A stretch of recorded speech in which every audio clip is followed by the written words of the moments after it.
Entitlement often dresses itself as charm. Inside a sleek Manhattan photo studio, three white men, uninvited but protected by connections, watch Asha Monroe, a striking black model with effortless poise and runway grace.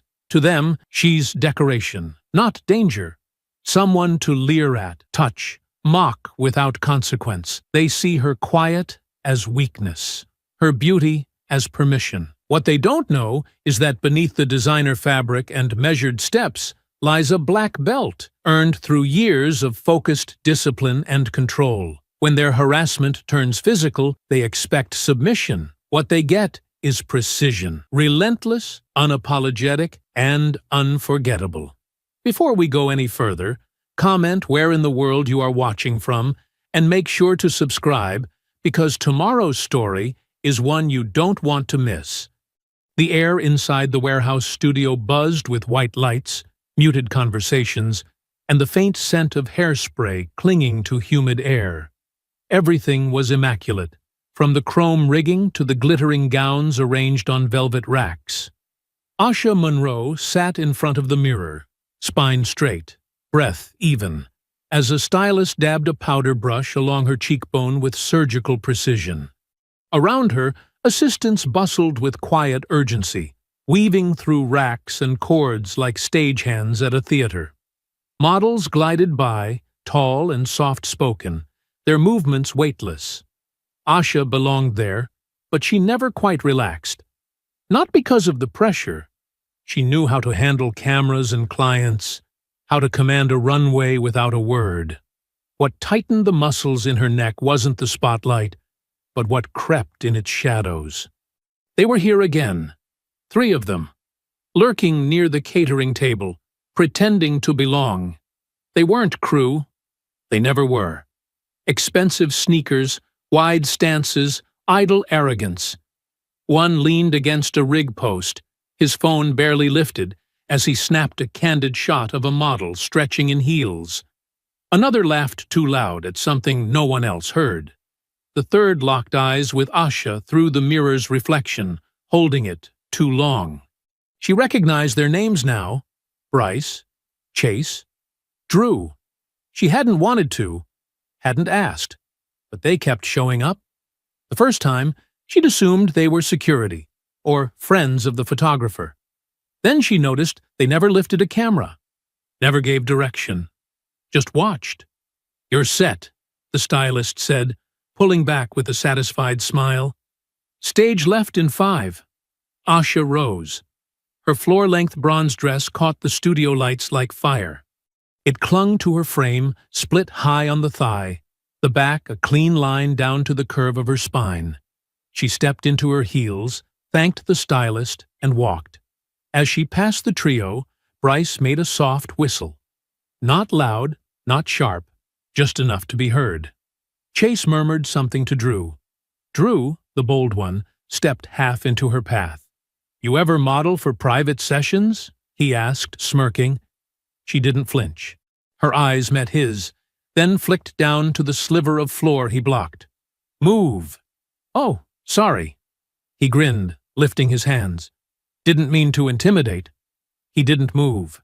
She stepped around him. Her foot grazed his ankle. He chuckled behind her like he'd won something. On set, she became untouchable again. The camera adored her. Under strobes and commands, she shed the last encounter like a snake sheds its skin. Each pose was sharp, each look fire-forged. But the weight settled again the moment the director called a break. In the hallway near makeup, she found her manager, Lauren Harper, scrolling his phone and sipping an iced espresso like nothing existed beyond the glow of his screen. "They're here again," she said, voice low but firm. "Still loitering, still making comments." Lauren sighed without looking up. "Guests of Jared. Don't engage. It's a high-profile campaign. Last thing we need is distractions." She stared at him. "I'm not a distraction. They are." He finally glanced up, blinking slowly, rehearsed weariness in his tone. "Look, Asha, I hear you. But you know how this works. Jared brings in investors, partners, talent scouts. These guys are in the mix. We don't want to come off ungrateful. Ungrateful? Her voice sharpened. One of them touched me. Again? Lauren hesitated just long enough to show his choice was already made. I'll talk to Jared, quietly. But don't escalate this, okay? She nodded once, tightly. Not in agreement, in understanding. Back in makeup, Keisha, the makeup artist with box braids pulled into a high bun, gave her a knowing look. They bothering you again? Asha didn't answer, but her silence was weight enough. Keisha didn't push. Later that evening, the shoot moved to a rooftop lounge. Champagne flutes clinked, photographers laughed with stylists, and industry executives lounged like gods in a neon Olympus. Asha leaned against the railing, watching the skyline burn pink and gold. Chase approached again. No preamble, just a grin and a lean too close. You know, Jared says you're the real deal, but sometimes real talent needs a little grounding. She turned. Back off! He smiled like she'd flirted. Don't be like that. Everyone's watching. Let's not make this a thing. Then take your hand off my hip. He held it a second longer, just enough to say, you don't control this. Then he laughed and sauntered away, disappearing into the cluster of execs and hanger-ons. Asha exhaled. Her fingers twitched. Every instinct screamed to act. But this wasn't the dojo, and she knew how the world would spin the headline, Model Snaps on Party Guest. Inside, Jared raised a glass to her from across the lounge, as if congratulating her for putting up with it. Her skin crawled. That night, Asha went home alone. She peeled off her dress, changed into gym clothes, and knelt on the wooden floor of her apartment.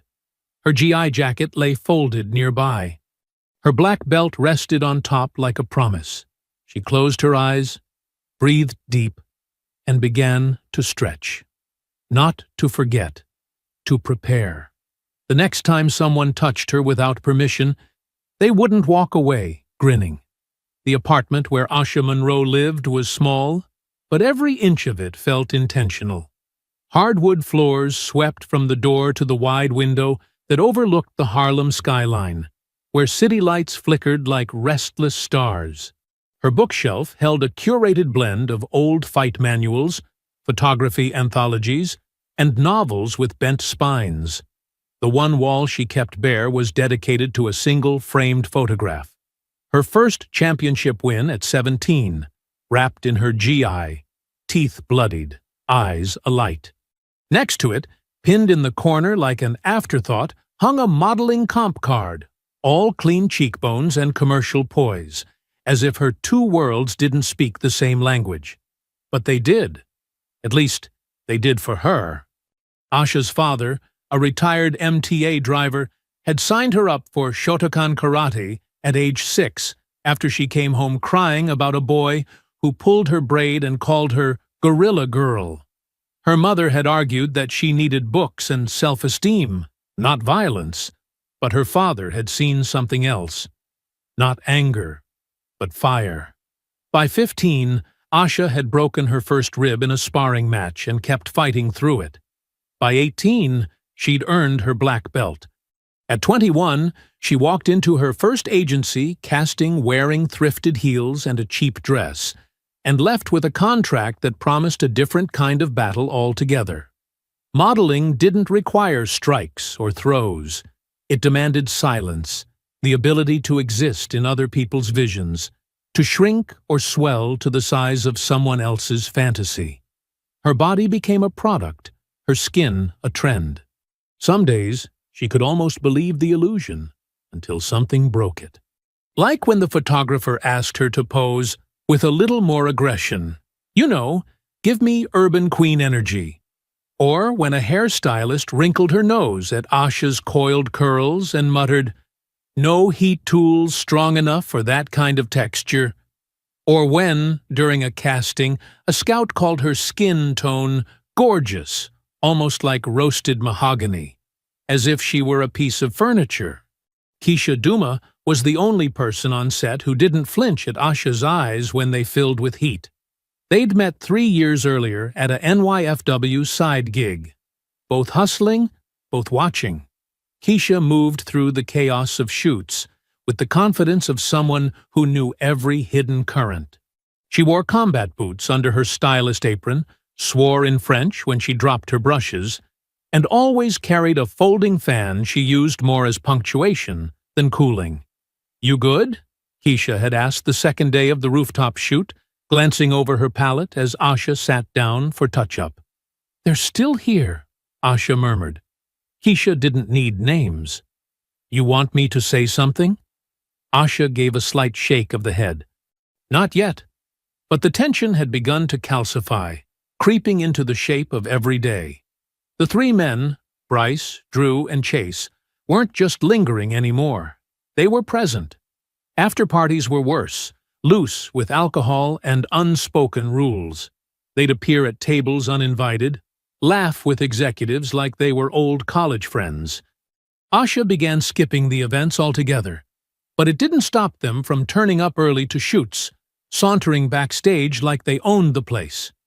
One time, she came out of wardrobe and found Drew seated in her makeup chair, legs spread, scrolling through his phone like it was his office. Another time, Chase stood behind a rack of gowns, silently watching her undress into a bodysuit, pretending to talk to someone on a Bluetooth earpiece.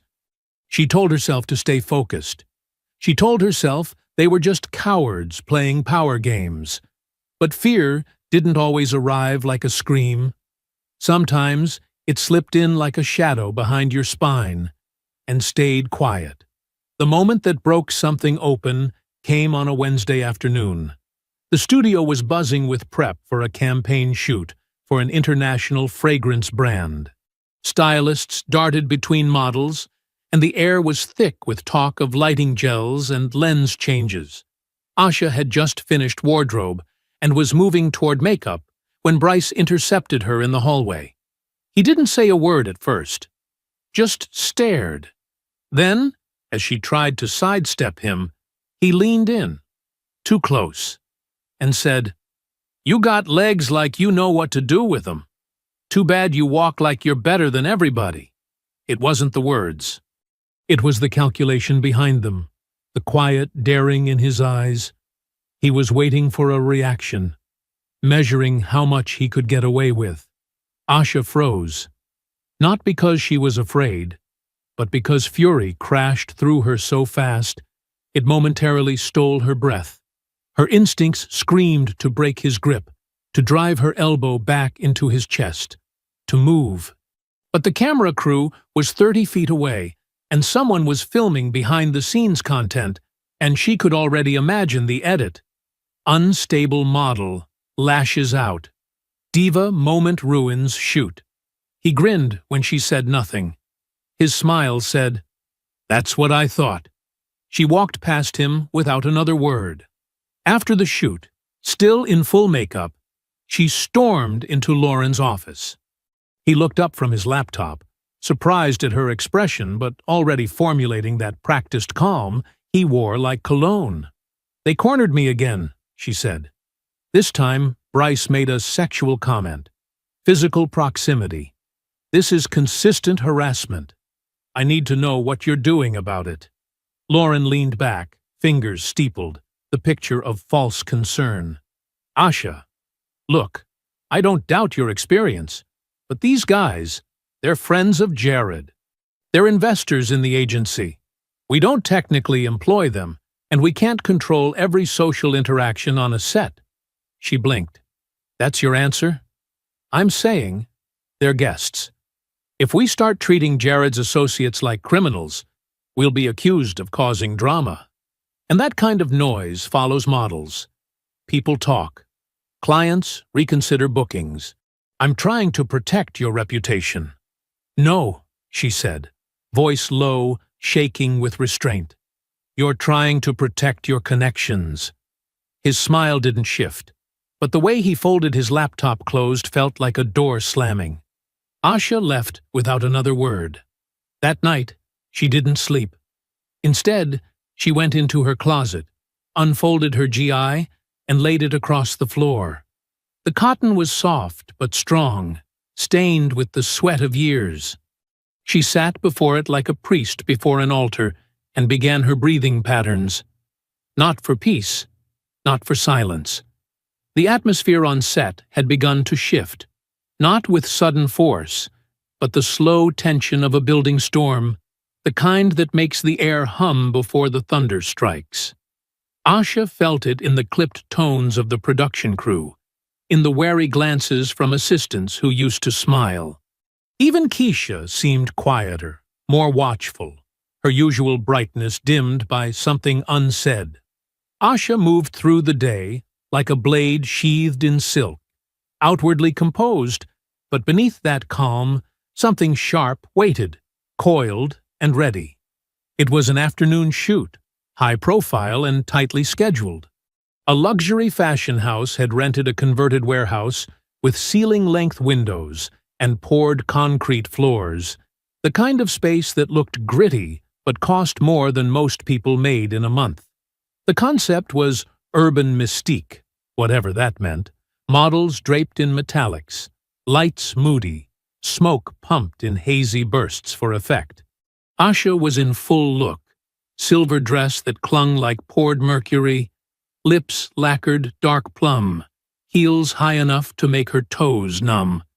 She'd just stepped away from the set for a touch-up when she heard the familiar laughter echo down the corridor near makeup. Drew. He was already there when she turned the corner, leaning against the counter like it belonged to him, holding a champagne flute that no one remembered handing him. His shirt was open at the collar, sunglasses tucked into his front pocket, despite being indoors. He smelled like expensive cologne layered over stale liquor, the kind of man who believed money made every choice acceptable. "Hey there, goddess," he said, voice thick with the lazy confidence of someone used to never being told no. "You got that storm in the city thing going. Makes me want to write bad poetry." Asha didn't stop. She moved past him toward the mirror, but he stepped with her, casual as a shadow. "Careful," she said. Her tone wasn't loud, but it held weight. "You're too close." He laughed, breath sour, and leaned in just enough to prove he didn't take her seriously. "Come on. Don't act like I'm scary. You know we're just vibing. You don't need to look so cold all the time." I said back off. He blinked, the smile faltering for a second. Not because he was surprised, but because he didn't expect her to say it like that, like a warning. "You always got an attitude," he muttered, stepping back with mock offense. "No wonder Jared says you're difficult." Asha turned toward him fully. "Touch me again, and I'll make sure you regret it." "Relax," Drew scoffed, lifting both hands like he was the innocent one. "You models, man. So uptight." She turned, heels clicking on the concrete, but the moment she reached the main floor, the other two were waiting. Bryce was on his phone, pretending disinterest. Chase, standing near the wardrobe racks, didn't pretend at all. He smirked the moment she approached, clearly having heard everything. "Well, look who's got a mouth now," he said, stepping forward, voice low enough to slide under the music. "Thought you were just here to smile and pout. Didn't realize we were dealing with a warrior queen." Asha stopped. Her breath was even, her spine a column of steel beneath silk. "You three stay away from me," she said, loud enough for a nearby assistant to look up and then quickly look away. "You're not staff. You're not clients. You don't belong here." Bryce lifted his eyes from his screen. "You seriously starting this again?" "I'm ending it." Chase laughed, short and sharp. "Hostile now, huh? You sure you want that label stuck to you?" Then he leaned in slightly, just enough for the words to land soft and ugly. "You're a black model. No one's going to care." There was no response for that. Not yet. Not here, in a place where silence had been built into the walls, where everyone knew who signed the checks and who got the blame.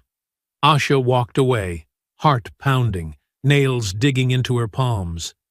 Later, in the dressing area, her phone buzzed with a new message. It was from Jared. "Let's keep it professional, Asha. Clients are watching. We can't afford scenes. No greeting. No context. Just a clean, sharpened blade wrapped in corporate language." She stared at it for a long moment, then locked her screen. There was a time when she might have cried.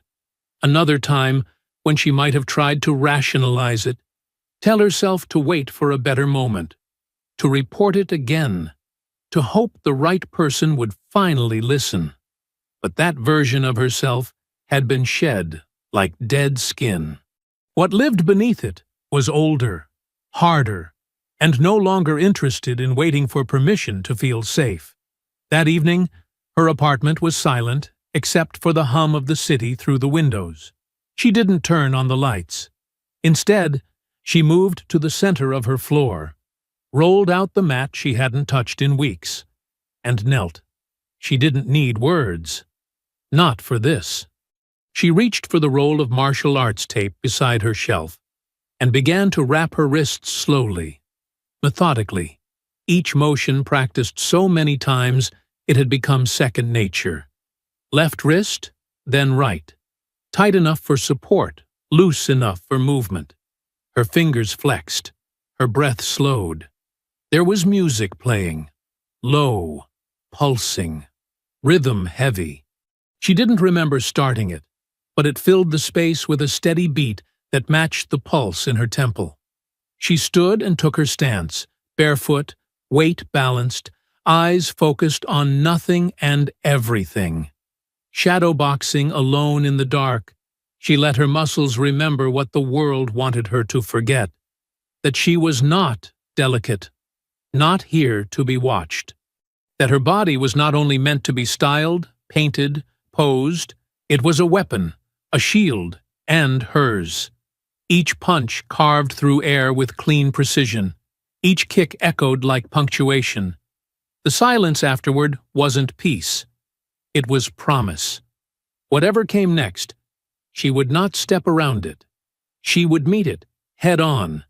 The sky above Harlem was velvet black, speckled with dim stars that flickered behind city haze. The evening was warm, the air thick with early summer, the sidewalks still humming with life.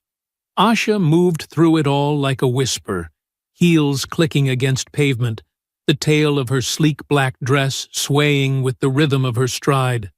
The dinner meeting had run long, a new potential client, warm words and cautious praise, but her mind hadn't been there. Her thoughts had stayed on the message from Jared, on the eyes that never stopped watching her, on the weight of being both target and proof. She turned down her street, lined with brownstones and tall trees, just a few blocks from her apartment. Familiar, safe, until she saw the SUV. It was parked just ahead, engine running low, headlights off, windows tinted. She slowed, scanning instinctively, that flicker of unease climbing from her spine to the base of her neck. Her pace didn't change. Her posture didn't betray her. But inside, every muscle had shifted to high alert. The passenger door opened with a lazy creak. Then the back door. Then the driver's side. Bryce stepped out first, in jeans and a blazer, phone in hand like this was another casual stop. Chase followed, stretching his arms with theatrical ease, as if emerging from a nap. Drew shut the driver's door, glancing down the street, hands in his pockets, his walk light, loose, too practiced. They didn't speak right away. They didn't have to. Their presence said it all. "Late night, huh?" Bryce said as he approached, voice smooth with mock concern. "You walking around like it's sweet out here." Asha didn't stop. Her eyes flicked between them, calculating angles, terrain, distance to the nearest lit window. She kept moving, chin high, arms close to her body. "You don't want to do this," she said, calm, firm, not breaking stride. "Oh, I want to," Drew replied with a grin that showed his teeth. "You've been real mouthy lately." Chase chuckled, low and oily. "Time to remind you how this city works, sweetheart." They moved faster then, coordinated like men who'd done this before. Bryce reached her first. His hand closed around her upper arm, fingers tight, pulling her off balance. She twisted immediately, using the momentum to break contact, but he held firm. "Let go," she said sharply, her voice sharper now, steel cracking through restraint. He didn't. Drew lunged next. His hand grabbed the shoulder of her dress, yanked hard, and she heard the distinct rip of fabric. Cool air struck her skin, exposed now along her back and shoulder. Chase tried to flank her, reaching for her leg as she backed away. His fingers brushed her thigh just above the slit in the dress. That was the final trigger. Asha's eyes snapped into focus, pupils narrowing, breath slowing as her body dropped slightly, right foot sliding back into a fighting stance. One moment, she looked like a model startled in the night. The next, she shifted into something else entirely. Deliberate, rooted, ready. Bryce moved again, aiming to shove her against the wall of the nearest stoop, but Asha rotated her torso and redirected his weight with a sharp step and a firm palm against his shoulder. He stumbled forward, surprise written across his face. She didn't wait. Her right elbow snapped up and caught Chase across the cheekbone. The sound was flat and sharp, like a microphone popping. He reeled, stumbled sideways into Drew. Drew recovered fast, reaching for her again, but she spun low, swept his legs, and sent him crashing to the ground. He hit hard, grunted, then rolled. Bryce returned, charging, rage replacing confidence. He tried to grab her by the hair, but she moved under his arms, slammed her heel into his shin, then drove her knee up into his stomach. He folded, gasping. Now all three were circling her, bruised but not backing down. The ambush had shifted into a fight they hadn't planned for, a fight with someone who wasn't afraid, wasn't screaming, wasn't running. "Who are you?" Chase growled, one hand to his cheekbone. Asha didn't answer. Her breath came slow, measured. Her focus didn't waver. She moved on the balls of her feet, body loose but coiled. She remembered every kata, every drill, every bout in sweaty gyms where girls weren't supposed to win. "You're gonna regret this," Bryce spat, coming at her with a wild swing. She ducked, caught his wrist, twisted, hard, and he dropped to one knee with a yell. Before she could finish the lock, Drew grabbed her from behind, arms snaking around her waist. He tried to lift her off the ground, but she bent forward suddenly, broke his center of gravity, and launched her heel into his shin. He lost his grip. She turned, fists raised, hair falling from her pinned-up style, sweat beginning to collect at her temples.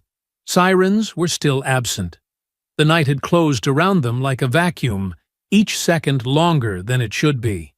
Chase pulled a key from his pocket.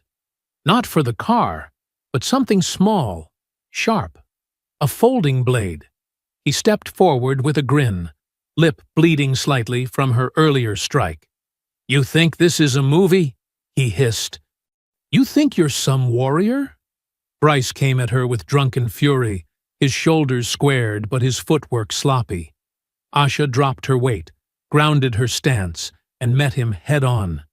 Her palm struck his chest with a precision that belied the chaos of the moment, the heel of her hand catching the center of his sternum.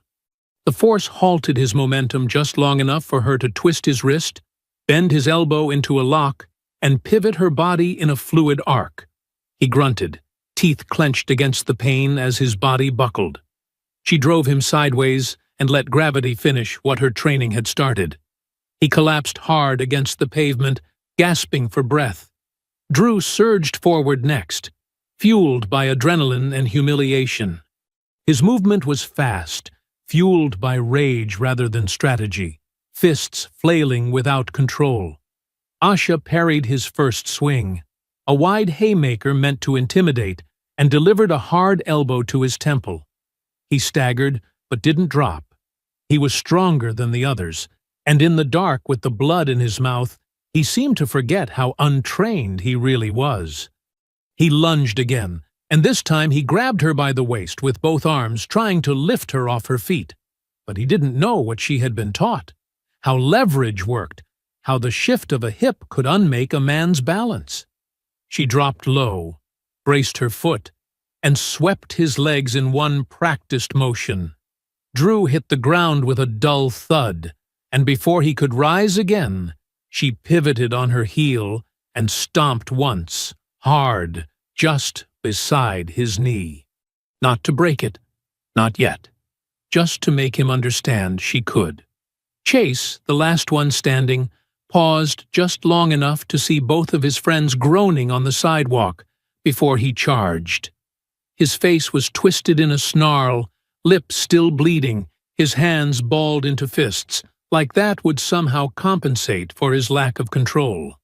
Asha shifted into position, weight fluid, anticipating the angle of his approach. He came in fast, clumsy, and led with a right hook that carried all his remaining pride. She ducked under the swing, pivoted tightly, and came up behind him. In the same breath, her arm looped under his armpit, across his chest, locking him in a textbook standing choke. He thrashed, elbowed back wildly. One hit clipped her jaw. Her vision flashed white for a second, but she didn't release him. Her other hand reached around, found the folding knife in his grip, and pried it loose before he could stab backward. The blade clattered against the pavement. He elbowed her again, harder this time, catching her rib cage.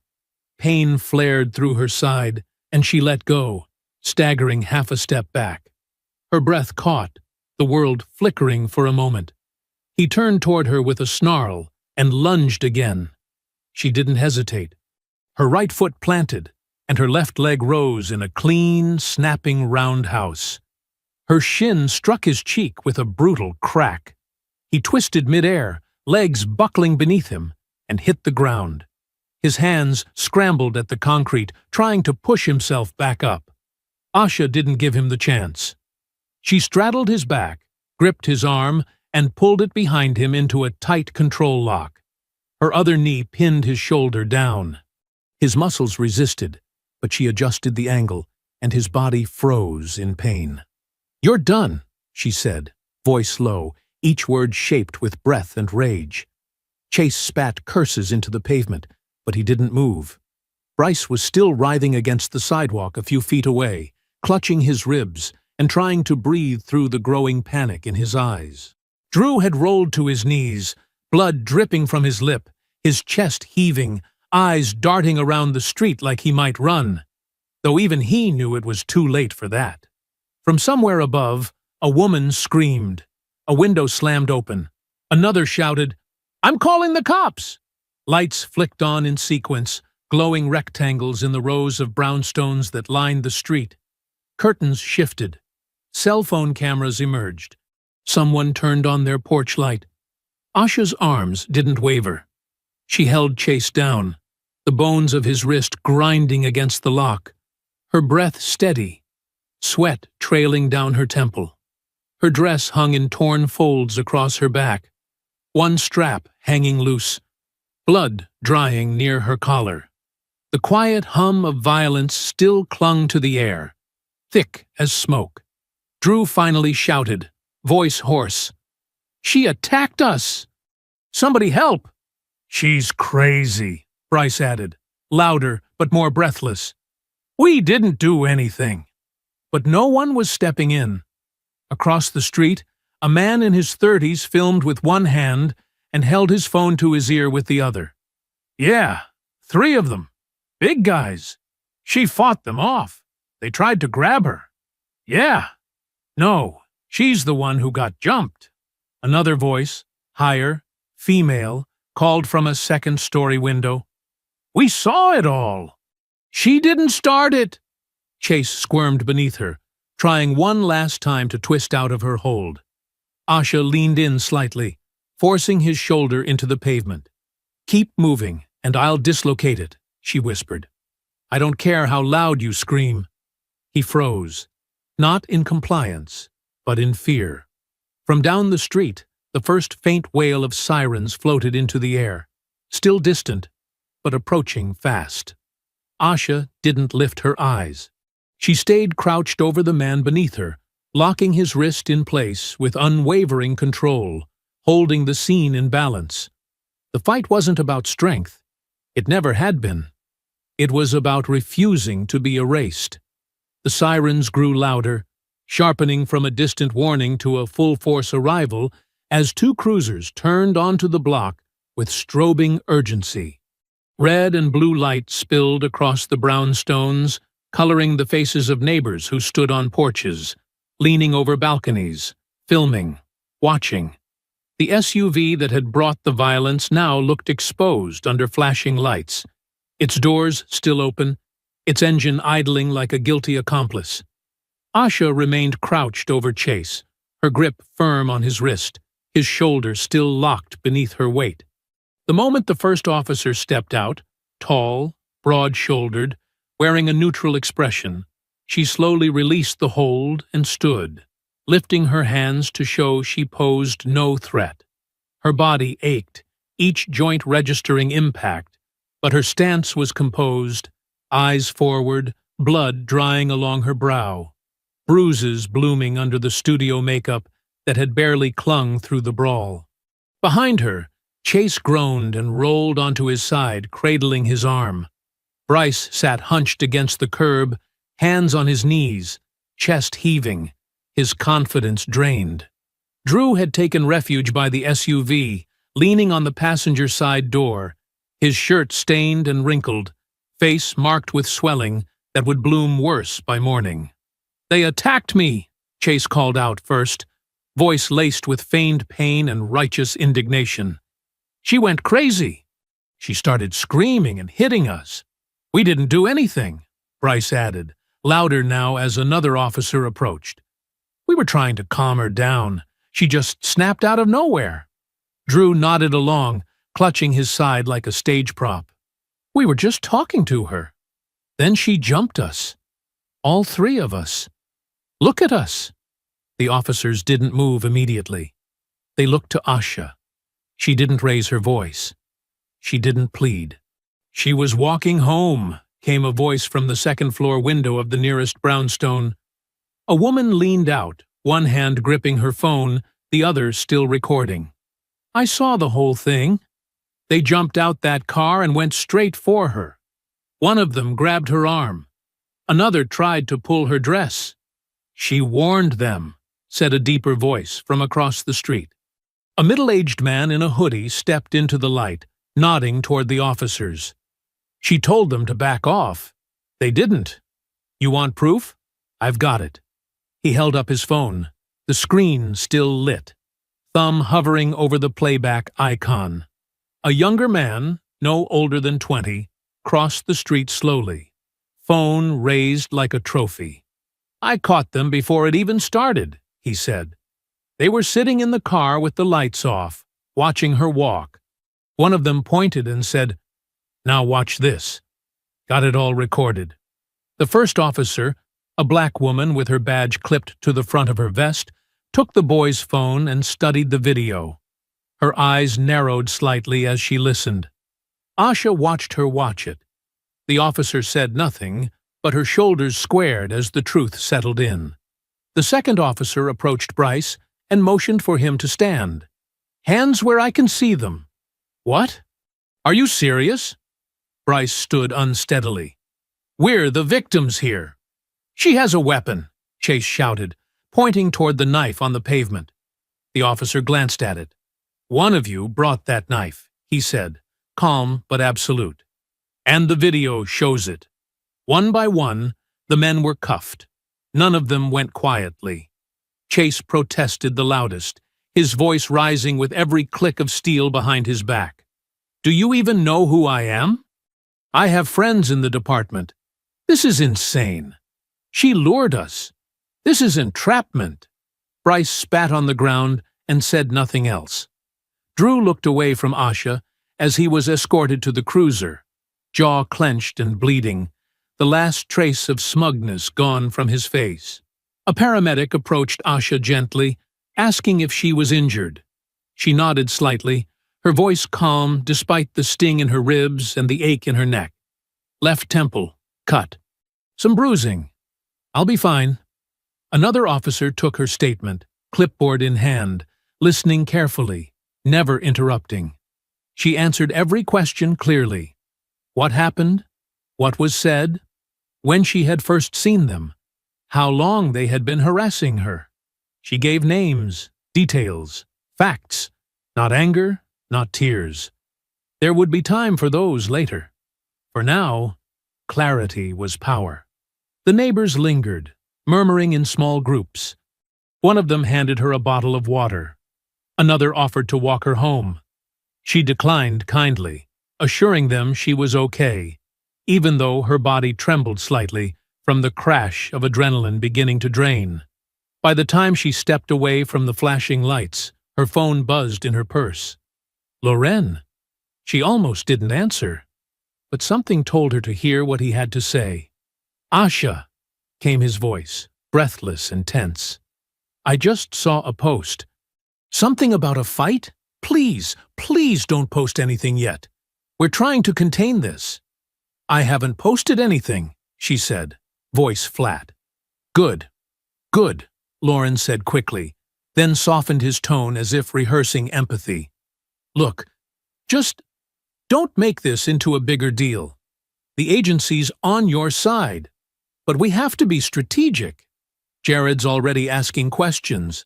Clients might get nervous. Just stay off socials. Let us handle it. Her grip on the phone tightened slightly. She stared out at the street where 3 men had tried to drag her into a car, where she'd bled onto the sidewalk defending herself, where strangers had believed her faster than the people paid to protect her. Thanks for your concern, she said finally. Then she hung up. She didn't look at the screen again. She didn't need his permission.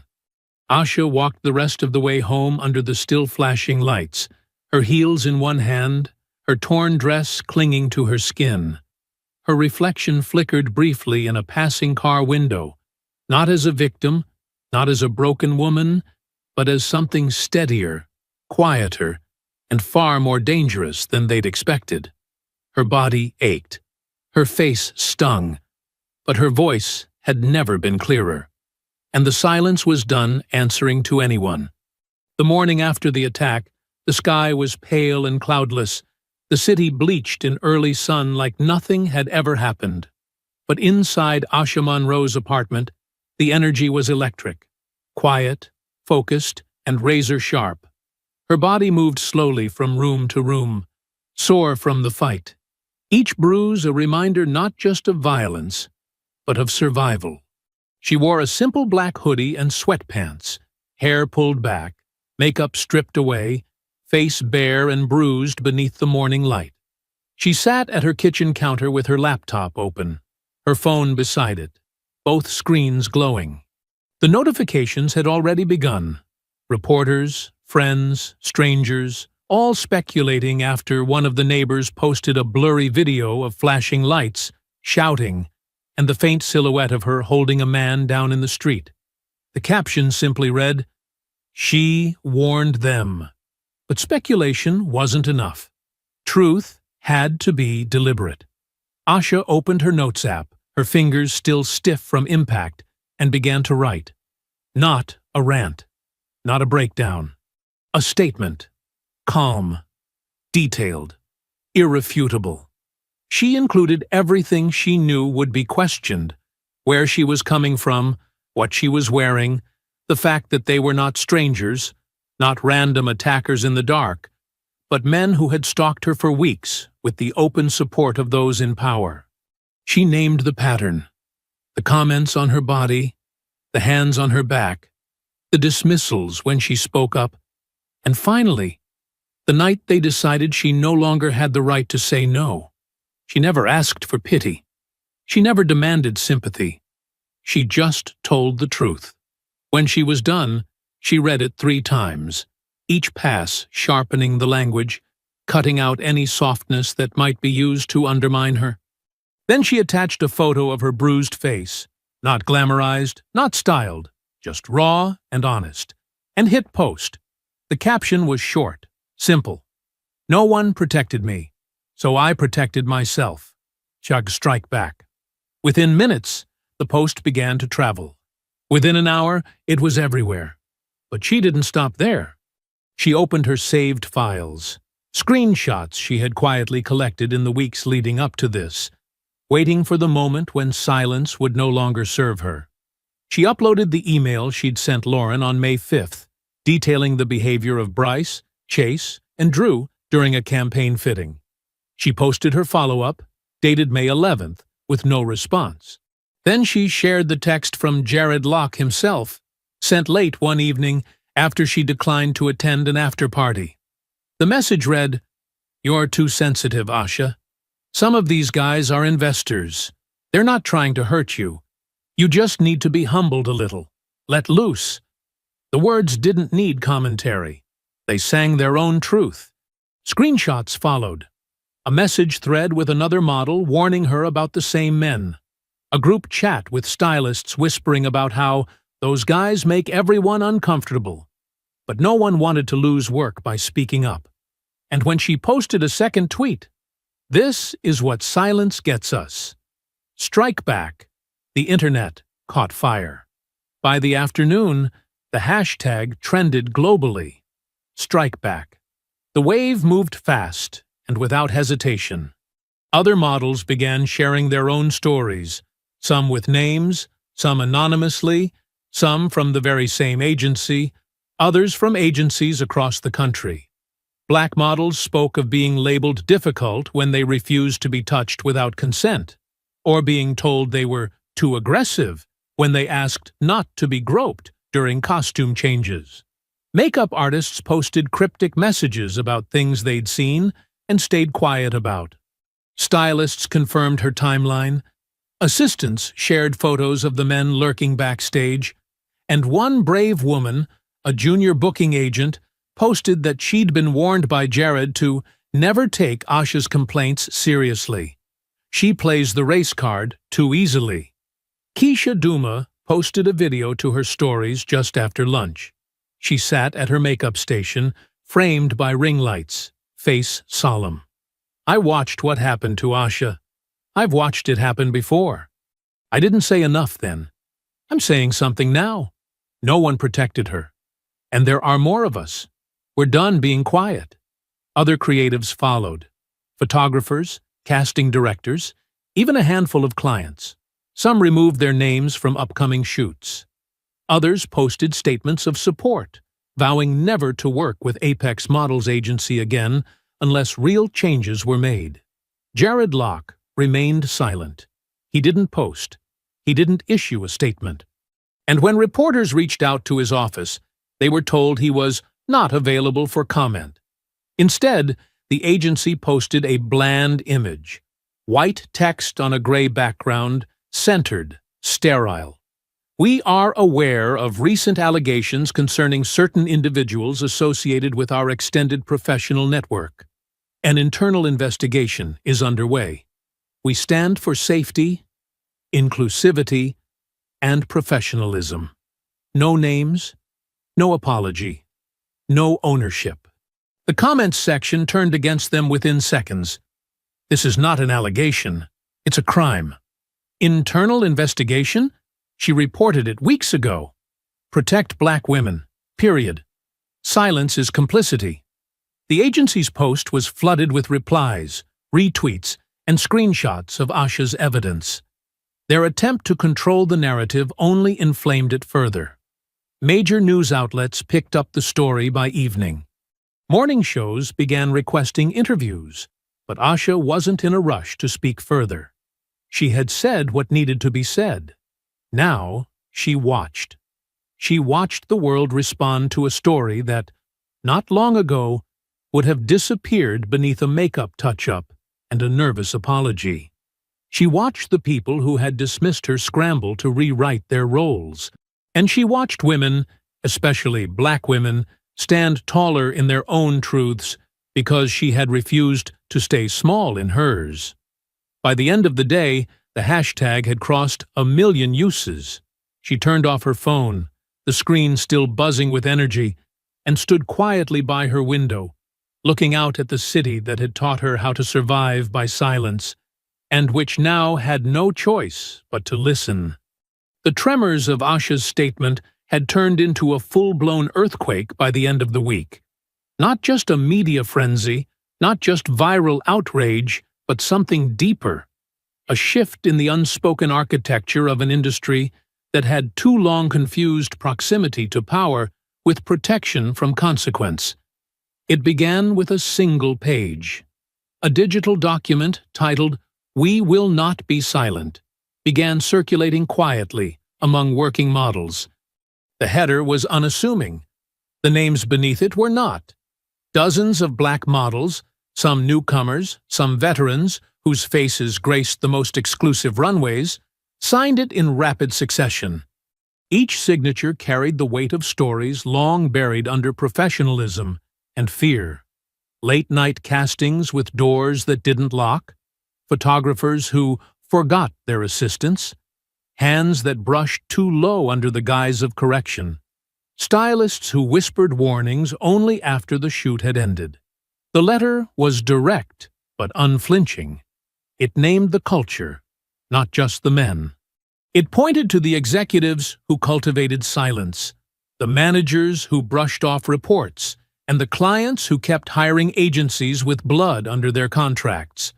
It was a statement of truth, of exhaustion, and most importantly, of unity. Asha didn't need to write it. Her name was at the top anyway. By the time it hit the inboxes of every major fashion magazine and advertising house, there was no turning away. Reporters began to chase the story in earnest. Morning talk shows discussed it with wide-eyed anchors quoting phrases like institutionalized predation and racialized complicity in modeling, as if those weren't the same dynamics they'd ignored during previous scandals. But Asha wasn't chasing cameras. She wasn't accepting invitations to go on panel discussions or sit for interviews that reduced her life to a headline. She had work to do. With her attorney, a steely black woman named Jacqueline Pierce, Asha filed a civil lawsuit against Apex Models Agency for willful negligence, enabling a hostile work environment and failing to act on repeated reports of harassment. The legal documents included timestamps, messages, witness statements, and even the video clips gathered the night of the attack. The case named Jared Locke personally, as well as the agency's holding company. It didn't seek attention. It demanded accountability. The filing made headlines within minutes of hitting the courthouse docket. Apex responded with carefully worded denial, but their tone carried the faint whiff of desperation. Their press release insisted they were committed to safety and working closely with all parties, but no amount of careful language could hide what was coming. Leaked emails began to circulate among journalists. One in particular, dated months before Asha's attack, showed Jared writing to another executive. "She's got talent, but she's volatile. Either she learns her place or someone will teach her. Keep her on a short leash." No denial could explain that away. By the end of the second week, Jared Locke was fired from the agency with a 2-line memo that avoided using his name at all. His office was emptied overnight, his name scrubbed from the website, his bio quietly erased. But the internet never forgets, and neither did the women whose lives he helped endanger. Of the 3 men who had attacked her, 2 had fled the city after their release on bail. One of them, Drew, the one caught on video wielding the blade, was charged with felony attempted assault. The district attorney's office made the announcement publicly, citing overwhelming digital evidence and multiple eyewitnesses. His court date was set. His future, once shielded by wealth and arrogance, now hinged on footage recorded by a teenager with a cracked phone screen. Asha never celebrated these developments. There were no triumphant tweets, no victory dances, no camera crews waited outside her building to catch a soundbite. Instead, she moved through her days with the same focused stillness that had carried her through the fight. She gave no interviews. She made no threats. She let the legal system do what it had to do, and she stayed disciplined. She trained each morning in her living room just enough to feel her body again, to center herself. No audience, no performance, just breath, repetition, silence. In the afternoons, she met with Jacqueline, who prepared her for depositions, walked her through legal language, and spoke with the precision of someone who knew every move her opponents would make before they made it. The agency's legal team attempted to push for mediation. They offered a sealed settlement, then another, then a third, higher still. Asha reviewed them all without flinching. She had always known her value. Now they knew it too.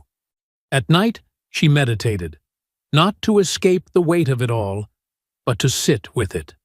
The bruises had begun to fade. Her skin, once marked by strikes, now glowed in the dim light of her apartment as she held her stillness like a ritual. She let the fear pass through her. Let the rage settle into something sharper. She didn't try to forget the men's faces, their voices, the moments of impact. She studied them, remembered them, not out of hate, but because clarity had become her greatest weapon. People tried to draw her into the spotlight. Major outlets offered exclusive interviews. A streaming platform proposed a documentary. A talk show host sent a handwritten note asking for her voice in this historic moment. Asha declined them all. She was not here to be the centerpiece of another cycle of content. She was building something quieter, something lasting. In the silence, while the industry shouted and scrambled and shifted, she made plans. The courthouse was a different kind of runway, cold, angular, unforgiving. There were no cameras clicking for fashion, no applause for presence, only rows of hard benches and eyes that watched not out of admiration, but out of calculation. Asha walked through the corridors with the same poise she had once reserved for the catwalk, dressed not to impress, but to anchor. A tailored charcoal suit, soft matte lipstick, hair pulled back into a single braid. Controlled, measured, ready. Inside the courtroom, the atmosphere was sterile and tense, the kind of quiet that throbbed with anticipation. Legal teams sat on either side like opposing forces in a high-stakes game of precision and posture. But no one in the room could pretend it was just another corporate dispute. Not after the flood of media attention, the screenshots, the video, and the now infamous hashtag that had rewritten the rules. Jacqueline Pierce, Asha's attorney, stood at the front like she'd been born in courtrooms, her voice calm and sharp as she presented the first round of depositions. She never raised her voice. She never had to. Her power came from stillness. Her pauses landed like punches, and her words never needed repetition. "We will demonstrate," she began, looking first at the judge, then at the jury, that Apex Models Agency, under the leadership of Jared Locke, not only failed to protect their models from repeated harassment, but knowingly enabled a pattern of abuse. What you are about to hear is not hearsay. It is documented, it is deliberate, and it is disgracefully common. What followed wasn't drama. It was exposure. A former intern was the first to testify. Nervous at first, she sat with her hands clasped tight in her lap, but found strength in the telling. "I was there during castings," she said. "I saw the guys, Bryce, Chase, and Drew, come into the building even though they weren't on payroll. Jared called them his after-hours VIPs. They sat in on meetings, fittings, and no one told them to leave. One time, I heard him tell them, 'The girls are like horses before a race, nervous and easy to steer. Gasps rippled faintly across the room. Jacqueline didn't flinch. She nodded once and moved on. The second witness, a former junior agent who had worked under Jared directly, was less nervous and far more damning. "I was instructed not to pass along any complaints unless they came from white models," she said without hesitation. "Jared said it straight to me. He said, 'The black girls complain too much. Every little thing becomes a civil rights issue.' He told me not to book Asha unless absolutely necessary. He said she was trying to burn the house down from inside." A hush settled over the courtroom. The agency's lawyers objected, called it hearsay, but Jacqueline countered with a printed email that confirmed the exact phrasing. The judge allowed it. The agency's objections were wearing thin. Then came the former stylist, one who had worked on several high-end shoots and often interacted directly with the models. She had nothing to gain. She was still working in the industry. And still, she sat down and spoke, like the truth weighed too heavily to hold any longer. "I told Jared once that the guys made us all uncomfortable," she said. "He laughed and said, 'They're bored trust fund babies. Let them feel important.' I told him Chase cornered Asha in the hallway. Jared replied, 'She's tough. She'll handle herself. Don't baby her.'" Jacqueline waited, then asked gently, "Did he ever address it? Ever take action?" The stylist shook her head. "No. He said Asha needed to learn humility." Another printed message was presented. It read, in Jared's own words, "A little pressure keeps them sharp. Don't reward drama. If she wants to throw punches, she'll get hit back." The judge raised an eyebrow at that. The jury, by now, leaned forward every time Jacqueline stood. When it came time for Asha to speak, the courtroom turned breathless.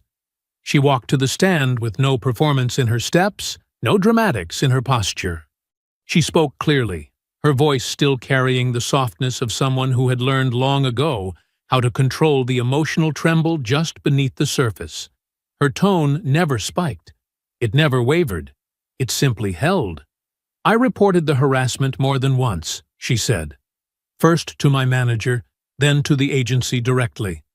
I was told to be careful, to keep quiet, to think about my image. I was told they were guests, and that it would all go away if I smiled through it." She paused only to breathe, not to cry. "They tried to make me feel like I was overreacting, that my safety was a threat to the agency's reputation, that their comfort mattered more than my autonomy.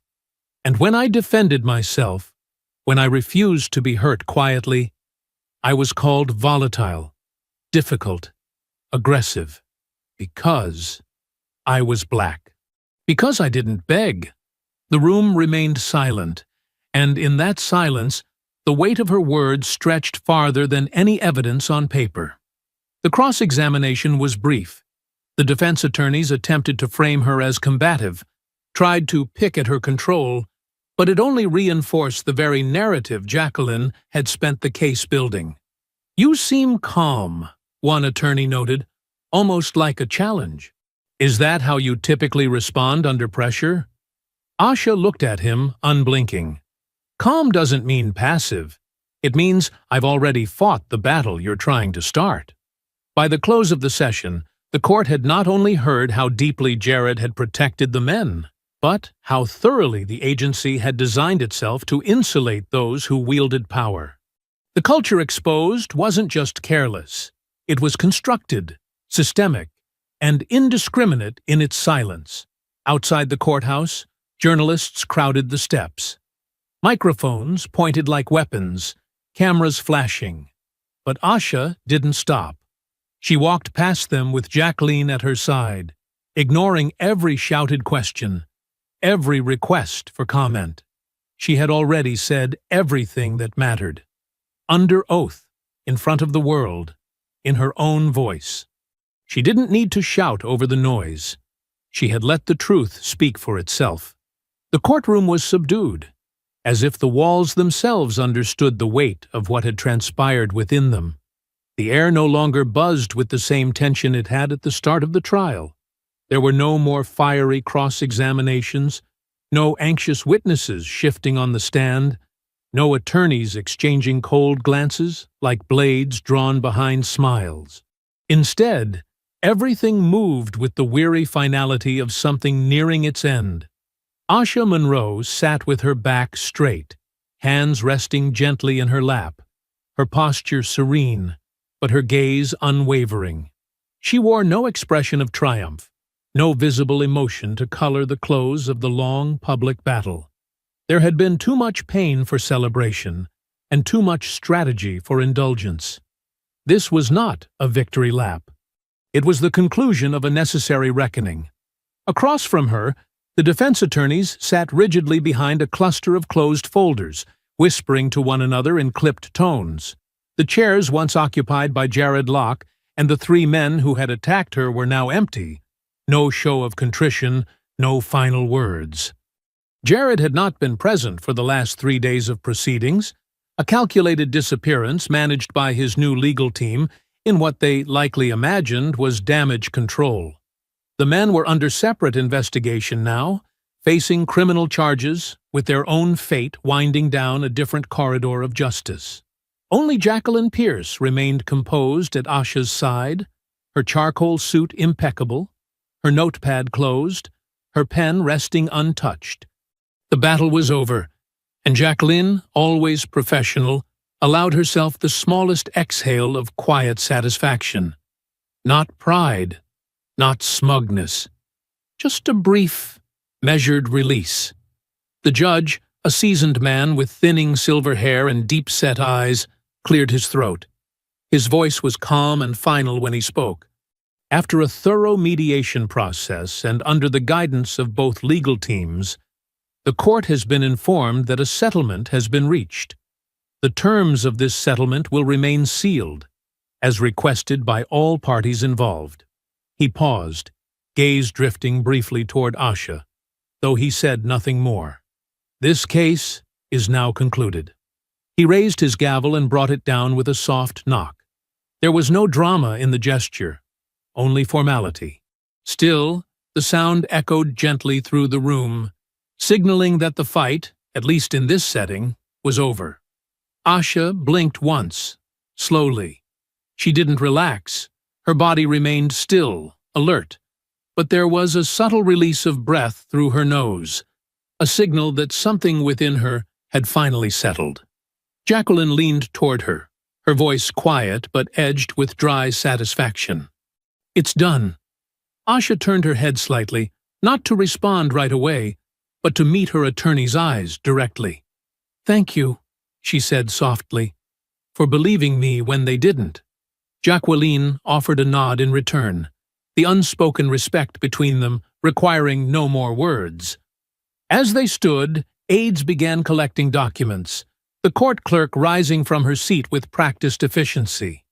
A few spectators in the gallery, some journalists, some members of the legal community, a few quiet supporters, began to gather their things, speaking in hushed tones that buzzed faintly like static behind glass. But Asha didn't move quickly. She adjusted her suit jacket, white and sculpted with clean lines, the fabric firm but flowing, a perfect armor of composure. Her heels echoed with precision on the marble floor as she walked the length of the courtroom. Behind her, whispers were already surfacing. They say the payout was in the high 6 figures. Sealed settlement. But everyone's guessing. Must have been a fortune. Worth every penny to keep her quiet. Though she won't be. Asha heard it, but didn't absorb it. Let them speculate. Let them chase numbers. Define value by zeros and commas. They could talk about money. She would keep talking about power. As she reached the rear exit, the court officer gestured discreetly toward a side door. "Miss Monroe, we can arrange an exit out the back if you'd like to avoid the press." She paused. For a moment, Jacqueline waited for her to decide, but Asha shook her head. "No," she said, her voice firm but even. "I'll take the front." The officer hesitated, then nodded. "As you wish." Together, Asha and Jacqueline stepped out into the corridor. The hallway outside the courtroom was colder, a sharp contrast to the energy left inside. Fluorescent lights cast pale glows over tired linoleum floors, and a few figures loitered nearby. Legal assistants, court reporters, a bailiff on his lunch break. But Asha didn't see any of them. Her focus narrowed to the double doors at the building's front, beyond which waited the gauntlet of reporters, camera crews, and photographers who had swarmed the case from day one. As they neared the entrance, Jacqueline adjusted her cuff and gave Asha a sideways glance. "Once we step outside, it's noise. They'll push for quotes. They'll bait you. You don't owe them anything." "I know," Asha replied. "But I'm not hiding." Jacqueline gave a faint smirk. "Didn't think you would." They reached the final set of doors. Through the frosted glass, the shadows of people shifted and flickered. Voices already leaked in, reporters warming up their scripts, photographers jostling for position, security trying to manage the line. The chaos pulsed just on the other side. Asha took a single breath, not for nerves, for intention. She had walked into that courtroom stripped of everything people thought she should be: agreeable, silent, fragile, disposable. She had spoken the truth without apology, and now she would walk out of it on her terms. When the doors opened, the world outside exploded in flashes. "Miss Monroe, can you confirm the amount of the settlement? Is Jared Locke facing criminal charges? Do you feel this was justice? Will you be returning to the industry after this? Miss Monroe, what would you say to young models watching this case unfold? Was this about revenge or reform?" She didn't answer. She walked. Her white suit shimmered faintly in the sun, untouched by the heat, immaculate in design, deliberate in choice. No tears, no statements, just presence. And the world watched. By the time she stepped into the back seat of the black car waiting for her, the settlement rumors had already begun circulating. High six figures, possibly more. Sources close to the matter speculated across social media and industry gossip channels, but Asha didn't bother reading the headlines. She didn't need to. The payout was never the prize. It was the lever she had been waiting for. Less than 2 weeks later, she filed the business registration paperwork. Monroe Models. She did it quietly, with no fanfare or marketing blitz. No press release, just ink on contracts, bank transfers, and a single mission guiding every decision. Build the agency she never had. The money was enough to start strong. She leased a wide, sunlit space on the 5th floor of an old industrial building in Manhattan's Garment District, a neighborhood layered with fashion history, but still close enough to the subway lines and street vendors to keep it grounded. The office had hardwood floors and exposed beams, tall windows that let in morning light and framed the skyline like an art piece. Asha filled it with energy, not extravagance. Vibrant art from Black and Indigenous painters, shelves of books by women who had rewritten their own narratives, and long work tables where creativity could breathe. Everything about the agency was intentional. The models she recruited weren't chosen by quotas or filtered by client stereotypes. They came from places other agencies had written off, runways they'd been pushed off of, editorials they'd been passed over for, rooms they were never let into. Women who had once been called too dark, too ethnic, too outspoken, too masculine, too political. Women who had been told they were bad for business because they refused to be silent. They walked into Monroe Models and were told, "You're not difficult. You're uncompromising." That's a strength. Asha set the tone early. Every contract included a strict, non-negotiable harassment policy. Clients, photographers, stylists, anyone working with Monroe talent had to sign behavioral clauses. Violations were met with immediate blacklisting. There were no gray areas, no vague definitions, no chances to charm or bribe their way around it. Trust wasn't extended through lip service. It was earned through conduct. And she didn't build it alone. Her first official hire was Keisha Duma. They met in the new office for the first time since the trial ended. The same woman who had once offered quiet makeup room solidarity now stood in the center of the creative floor, holding a coffee in one hand and a tablet in the other, already pitching mood boards for campaigns that hadn't even been booked yet. "You didn't say this place had light," Keisha said, eyes scanning the ceiling beams. "Feels like it's been waiting for us." Asha smiled, something soft and full-blooming behind her usual control. "Then let's make it louder." As head of creative, Keisha got to work fast. She cast shoots that centered bodies often cropped out of high fashion. She booked photographers from underrepresented communities, insisted on collaborative visioning sessions where models could speak freely about the stories they wanted to tell. She refused to flatten beauty into sameness. Within weeks, the agency produced its first test shoot, titled Body of Truth. It featured models with vitiligo, with scars, with shaved heads and stretch marks and full hips and fierce eyes. It was not a plea for diversity. It was a declaration of reality. The images went viral, not just because they were bold, but because they carried a rare integrity. There was no manipulation, no glossy erasure. The industry took notice. Editorials followed. Small brands reached out.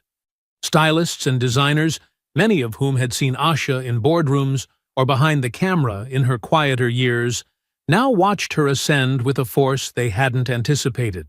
They had underestimated her before. Now they simply adjusted. The office began to buzz, not just with bookings, but with life. New faces arrived daily. Some came with baggage, the sting of rejection still fresh, the fatigue of years spent shrinking themselves for the sake of work. Others carried defiance, energy sharpened by years of being overlooked. Asha welcomed them all the same. She knew their stories before they spoke. She saw the weight in their shoulders, the guarded hope in their smiles. A model named Jamila, 24 and recently dropped from a major agency for being too confrontational, approached Asha one afternoon after a casting. "They said I was a liability," she said, "because I told a stylist not to touch my hair." Asha didn't blink. "Here, that's policy, not confrontation." Jamila blinked back tears and laughed. "I almost quit." "Good," Asha said. "Almost means you didn't." Word spread faster than Asha expected. Not through traditional PR, but through people. Word of mouth. Whisper networks. Formerly blacklisted models emailed her directly. Some sent long messages. Others sent a single line. "You give me hope." The agency's inbox overflowed. Monroe Models was not just a business, it was becoming a movement. And yet, Asha remained grounded. She arrived early most mornings, before the models. She walked the space, reviewed bookings, met with Keisha to talk strategy. She joined model orientation meetings. She reviewed each new face's portfolio herself. Nothing passed through without intention. Her phone, once filled with cautious outreach from publicists and lawyers, now buzzed with texts from stylists and creatives asking, "Can we build something with you?" She didn't say yes to everyone. She didn't have to. The agency wasn't built on fear of scarcity. It was built on the understanding that abundance grows where safety and truth are allowed to breathe. And somewhere beneath the headlines, the applause, the quiet envy from those who never thought she'd rise again, Asha continued forward. Not for revenge, not for approval, but because she had created something no one else could take from her. Because she had made space where others had only offered silence. Because the runway now began wherever she chose to walk. The collapse of Apex Models was not immediate. It didn't erupt in a single public implosion or a fiery scandal too big to contain. No, the downfall came in quiet, steady waves, subtle at first, then unmistakable, like rot in the foundation of a once polished facade. It began with rumors, slipped into conversations at industry parties, and whispered over wine at gallery openings. People stopped using the word powerhouse when describing Apex. Then they stopped saying the name at all. It started with the models. Some of the agency's most recognizable faces, those with lucrative fragrance deals, glossy magazine covers, and front-row invitations to international fashion weeks, began to disappear from Apex's roster. At first, their departures were spun as amicable transitions or a desire to explore new opportunities. But insiders knew better.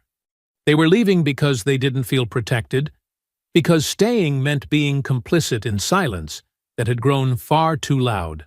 What Asha had exposed wasn't just the misconduct of 3 men and 1 executive.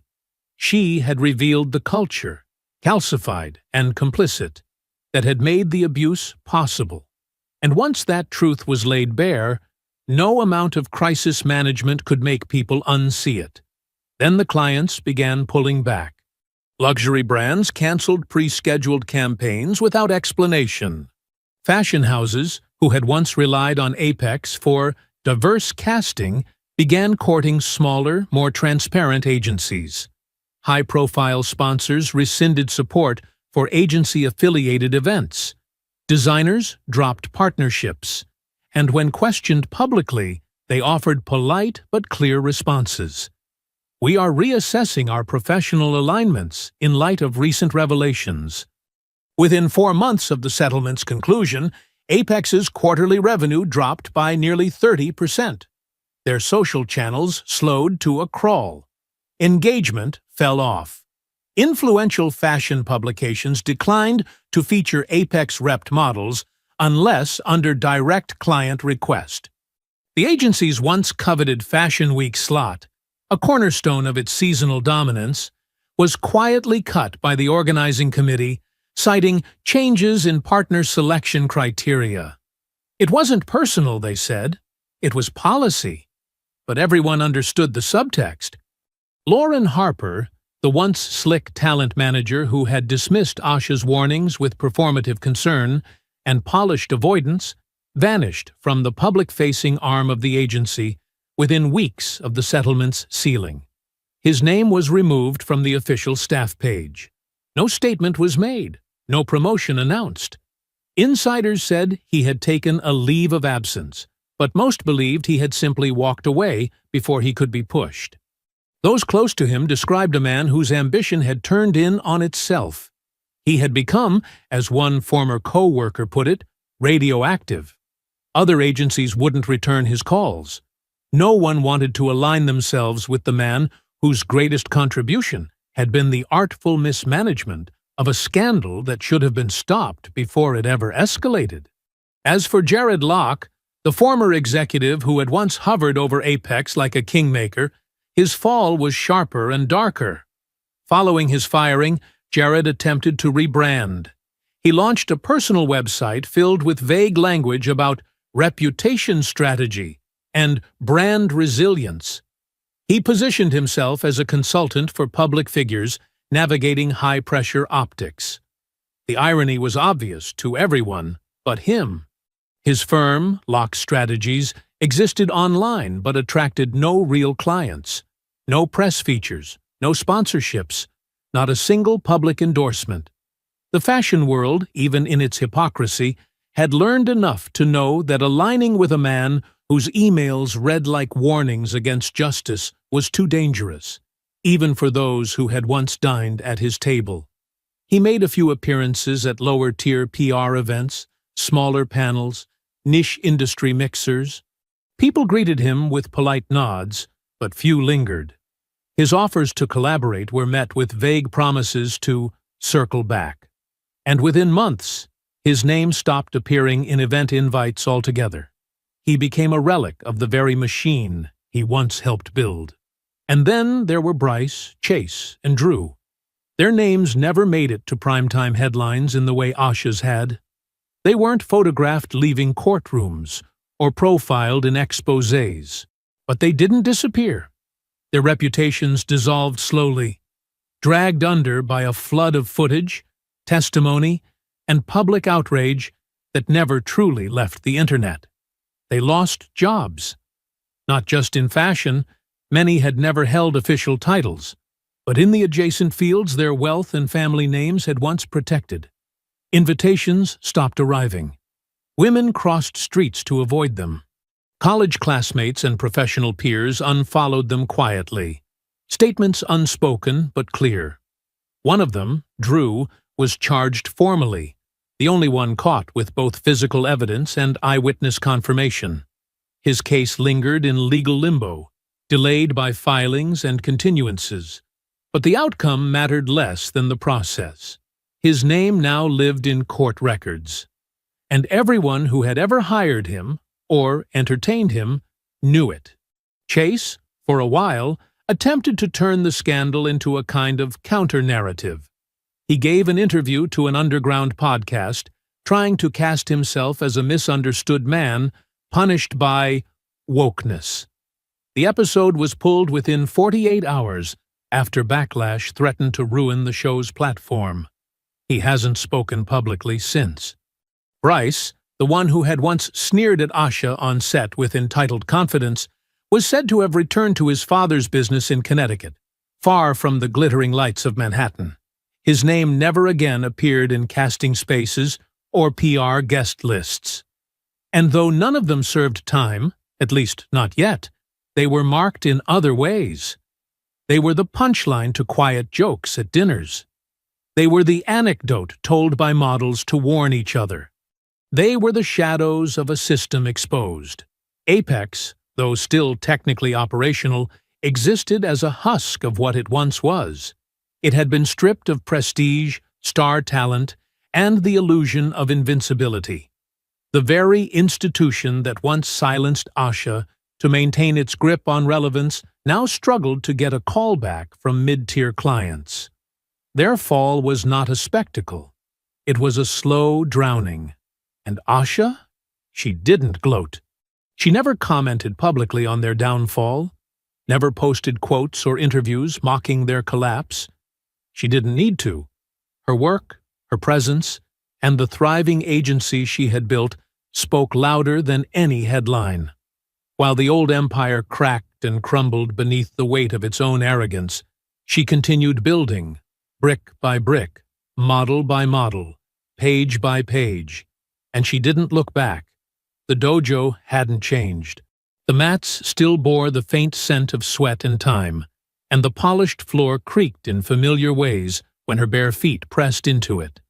The walls, lined with photographs and faded banners, held memories in their quiet corners, memories of stumbles and triumphs, of bruises that healed and lessons that lingered. Asha stood at the center again, the place where she had learned stillness and strike, control and release. No cameras followed her here. No reporters, no flashing lights, no high fashion. Here, she was not Asha Monroe the model, or the woman behind Monroe Models, or the face of an industry reckoning. Here, she was just the girl who had once stood trembling in the same spot, fists clenched and heart thudding, trying to find balance in a world that constantly tried to knock her off center.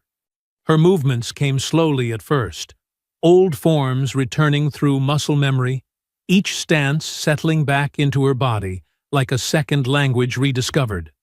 A jab, sharp and clean. A front kick, held for precision. A low sweep, followed by a smooth recovery. No performance, no choreography. Just the rhythm of discipline folding into breath. In the mirror-lined wall across from her, she caught a flicker of motion. 3 young girls stood near the edge of the mat, their shoes off, watching silently. One clutched a water bottle to her chest, the others hovering with that hesitant curiosity children have when they're unsure whether they're allowed to ask something big. Asha paused, turned toward them, with an open, steady expression. "You want to try?" she asked, not demanding, just offering. They exchanged glances. Then, as if unspoken agreement passed between them, they stepped forward together. The smallest, no older than 8, looked up and said, "You're the lady from the video, the one who fought those men." Asha nodded once. "That's me." "Were you scared?" the girl asked. "Yeah," Asha said, kneeling so they were eye to eye. "I was, but I knew I wasn't going to freeze. That's what training's for, not to make you fearless, just to make you ready." The girls nodded, slowly, as if committing the idea to memory. She guided them through the basics: stances, balance, breathing. She didn't speak much, didn't over-explain. She let them feel the strength in their own limbs, let them laugh when their timing was off, and cheer when they nailed a move on the first try. She corrected gently, celebrated generously. For the first time in a long while, Asha felt her body moving not to protect or perform, but to give. After the session, one of the girls lingered behind as the others collected their things. "My mom said you made the world pay attention," she said. "She said you didn't wait for someone to save you." Asha smiled. "No one should have to wait. You protect yourself, and you protect each other. That's how you change things." Later that week, Asha returned to the neighborhood where she'd grown up, where stoops leaned forward into narrow streets, and every face seemed to carry stories passed down through silence and nods. The sidewalks here weren't lined with luxury. They were lined with resilience. She didn't come with press or handlers, just a small canvas tote, a box of pastries, and a mind full of names and addresses she hadn't forgotten. She made her first stop at the corner bodega that had always let her run a tab when she was a teenager, and left a donation envelope with the shopkeeper's granddaughter, now running the place with sharp eyes and sharper wit. Then she climbed the stairs to the 3rd floor of the building where the police had arrived that night, where a woman had shouted from her window and refused to let the world pretend it hadn't seen what it saw. The woman's name was Mrs. Ellison, a retired schoolteacher who had taught history in a nearby public school for over 3 decades. Her living room smelled of jasmine tea and old books. Her couch sagged slightly in the middle, and her window still framed the very sidewalk where it had all unfolded. They sat across from each other with steaming mugs between them, the air filled with that quiet comfort shared between women who understand that gratitude doesn't need to be dramatic to be sincere. "I was halfway through a documentary," Mrs. Ellison said, stirring honey into her tea. "Heard the shouting. Looked out and saw those boys surrounding you. Saw how calm you were, how you didn't run. I was ready," Asha said softly. "You were more than ready. You were right. And that matters more than people think."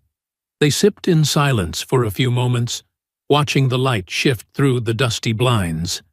"People think bravery is loud," Mrs. Ellison continued, "but it's quiet. It's that moment where you decide to do something when no one else will. I was proud of you before the papers, before the hashtags. You were already enough." Asha blinked, the words settling deep, not as praise, but as permission. For years she had fought to prove, to defend, to justify. But here, in the small warmth of a familiar room, she allowed herself, for just a moment, to feel seen without effort. Before she left, Mrs. Ellison placed a small handwritten note into her hand. It read, "Keep your power, but share your peace. That's how we multiply both." Back outside, Asha stood at the edge of the block and looked around. The same streets that had once felt too narrow now stretched wide with possibility. Her agency was growing. The industry was changing. But here, among the people who had witnessed her when the world still doubted, she remembered why she had fought in the first place. 1 year. It passed not like a clean breath of time, but like a lived one, marked by slow building progress, hard-won victories, and the constant work of shaping something solid out of the fractured pieces that the industry and the world had left behind. A year after the night, Asha Monroe stood bloodied, but unbroken beneath the streetlights of her block. Monroe Models was no longer just a promising agency. It had become a rising force, sought after not for trendiness, but for conviction. Its name appeared in campaign credits, creative summits, casting calls across the globe. Top-tier clients now sought Monroe talent, not because they wanted to look inclusive, but because they were finally realizing that strength, range, and truth were more captivating than polish alone. And yet, despite the acclaim, despite the magazine spreads and closed-door offers from investors eager to stamp their logos onto her movement, Asha remained direct, unsentimental. She knew the industry's cycles, how quickly it chewed up newness and spat it out once the headlines faded. So instead of chasing momentum, she built foundation, which made the panel her agency hosted on the anniversary of the attack not just a commemoration, but a declaration. Safety and power in the industry was printed across the backdrop in bold sans-serif letters. The panel was held in a clean, sunlit loft space in Brooklyn, filled with folding chairs that didn't stay empty for long. Models, creatives, journalists, and quiet whistleblowers all gathered, not for optics, but for truth. Asha sat at the center, wearing a black-fitted blazer over a cotton tank, her posture relaxed but unshakable. Keisha flanked her left, and to her right, 3 younger models shared their stories with clarity that made the room still. "We were told to be grateful," one said. "Grateful we were even there." Another nodded. "They counted on us being too afraid to speak up. Or too exhausted." Asha waited before she spoke, letting silence stretch just enough to make space for those words to land. "No one should have to trade silence for success," she said, her voice even. "And no one should mistake survival for complicity. The industry thrives on unspoken rules, but we're here to rewrite them. Out loud." Applause followed, not polite, not tepid. It was thunderous and full, the sound of a room exhaling decades of held breath. In the week that followed, the ripple turned into a wave. New lawsuits surfaced against Apex models, this time from models who had remained silent for years, too afraid, too unsupported. Emboldened by what Asha had built and the conversations she'd made public, they came forward. Their testimonies exposed the depth of the agency's rot: manipulated contracts, coerced silence, dangerous environments dressed up as glamour. Within days, Apex Models officially shuttered its doors. Its offices were vacated, its site taken down. No farewell statement, no final spin. Just a vacuum where power used to pretend to live. The industry moved on without mourning. The world, meanwhile, had a new image to focus on. The cover of Visionary magazine hit stands in late spring, matte and unfiltered. There was no gold gown, no avant-garde makeup, no wind machines. Just Asha, seated on a black mat in an empty studio. She wore crisp G pants, her Monroe Models tee loose and tucked, and her black belt tied firmly around her waist. The lighting was neutral, honest, strong. She looked straight into the camera, not with defiance, not with invitation, but with absolute ownership. The headline read, "Strike Back. Asha Monroe redefines power." Inside the issue, the feature didn't focus on revenge or scandal. It focused on structure, how Asha had built a place where others could not just survive, but lead. How safety, in her world, was not a burden or a checkbox. It was a standard. But the cover wasn't the image that stuck. The one that lived in memory came later, in a montage that swept through social feeds and into classrooms, workshops, and quiet corners where girls had learned to doubt themselves. Young girls, some wide-eyed, some already wary, standing in line at Monroe Models' open calls. Keisha snapping Polaroids, grinning. Asha in a wide studio room, walking alongside a row of new faces, correcting posture, adjusting stance, her voice calm and patient. Then again, in the dojo, this time surrounded by the same models, now barefoot on the mat, laughing as they practiced joint locks and balance drills. No heels, no mirrors, just strength. It was mentorship not as charity, but as legacy. She didn't teach them to fight so they could strike first. She taught them so they wouldn't flinch. So they would know how to step forward, steady and whole, when the world expected them to shrink. Her voiceover played as the footage shifted to slow, thoughtful cuts. We walk the runway like it's war, and we don't walk alone. Those words were spoken not as a threat, but as a promise. And finally, as the day faded and the office lights clicked off one by one, Asha stepped through the front door of Monroe Models, keys in hand. She paused on the threshold, the city behind her aglow with streetlights and sirens in the distance. Not danger this time, just the rhythm of a place still spinning. She turned, locked the door, and stood there a moment longer. Not to reflect, not to revel, just to breathe. She had built what they said couldn't exist. And now, it would outlive her. I hope you enjoyed that story. Please share it with your friends and subscribe so that you do not miss out on the next one. In the meantime, I have handpicked 2 stories for you that I think you will enjoy. Have a great day.